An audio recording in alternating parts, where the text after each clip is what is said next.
This video is the first part of a series of videos discussing the differences between 2v2s and 3v3s in Rocket League. The main purpose of this series is to help you guys understand what kind of plays you should be using in each mode, and why some plays work in 2s but not in 3s, and vice versa. This first video will be a brief introduction into the key differences, with analysis of a single play. And then future videos will analyze more plays. At the end of this video and throughout the series, you will become a better Rocket League player in both 2s and 3s. Okay, let's begin.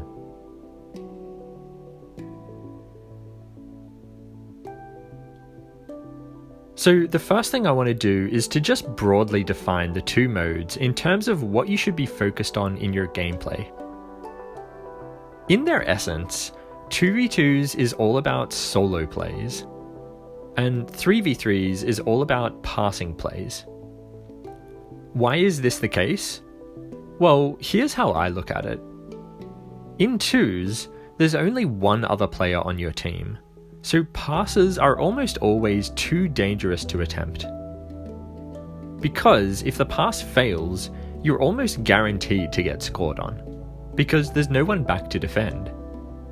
Therefore, the player on the ball should just go for a solo play, whilst his teammate sits back and defends or waits for a loose ball, and then takes over the attack once it's safe. Whereas in 3s, there are two other players on your team. One of them is committed to defending your goal, and the other is committed to supporting your attack, either by receiving a pass or by taking over from you when you lose the ball. So that's the basics of how each mode differs. Now I want to take a look at one example play, and we can decide together which mode it belongs in, 2s or 3s. And once we decide which mode it belongs in, then we can try to adapt to the play for the other mode.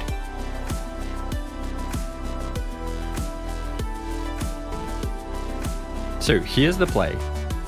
Here you are on the ball, going down the side of the field. You go up the wall, jump off, and hit the ball across the field. Let's see what happens when you do this in each mode. We'll start with 2s. So you're on the ball. Your teammate is across the field and slightly behind you, where he should be. You go up the wall, pass across field, your teammate jumps, gets beaten, the opposition clears back into your half and maybe scores. Well, that didn't go too well. And how about 3s? Again, you're on the ball, one teammate is across the field waiting for a pass, and the other teammate is behind you. You pass across field, this teammate jumps, he misses, the opposition clears, and then this teammate collects the ball and the attack begins again. So which mode does this play belong in, 2s or 3s? As you can see from the outcome in these examples, this play definitely belongs in 3s. If you do this in 2s, as you saw from the example, unless your teammate pre-jumps it and hits an absolute banger, you're probably gonna get scored on, or at the very least, you'll use up all of your boost defending the play and will be in a difficult situation. So how can we adapt this play for 2s? Well, instead of just hitting the ball off the wall across the field or off the back wall, and then driving away, there are a few different options that work perfectly well for 2s. Two of them are solo plays, and the other one is just a safe play. The first one is, if you have a lot of boost, you can go for an air dribble. This is a really safe play because you stay near the ball the whole time, and can block any clears from the opposition. If you don't have a lot of boost, you can just take the ball off the wall and then stay close to it. Take it down to the ground for either a ground pinch or a 50 when the opposition challenges. And if you have 0 boost, well, you can still hit the ball off the wall, but instead of hitting it across field, which is basically the danger zone, try hitting it along the wall into the corner. The corners are one of the most difficult areas to clear from, so if nothing else, you'll buy your team a bit more time to recover and defend the counterattack. So the main lessons that we can learn from this example are: in twos, don't try to pass to your teammates unless immediately after the pass, you're in a position to defend.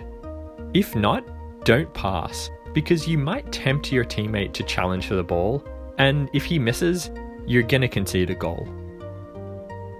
And in threes, your teammates are just waiting for you to pass to them. So pass whenever you can, even if you don't have any boost left to rotate back. Don't just go for solo plays all the time while your teammates just sit there and watch. Because the best case is you score, and the worst case is one of your other teammates gets tempted into challenge and it ends up in a double commit. Or actually, worst case, both of your teammates come up and challenge and it's a triple commit and you get scored on. Okay, so that's it for the first part of this video. The next part will probably be a little bit shorter than this because I'll just focus on another single play. We'll analyze it in the same way that we did for this video, and then every subsequent video will be the same as that. So let me know if you like this format or if you have any feedback for me, if you want me to change it in any way. And like the video if you liked it, dislike it if not. Subscribe for more videos like this, as well as a whole bunch of other Rocket League content. As always, thanks for watching, and I'll see you guys in the next video.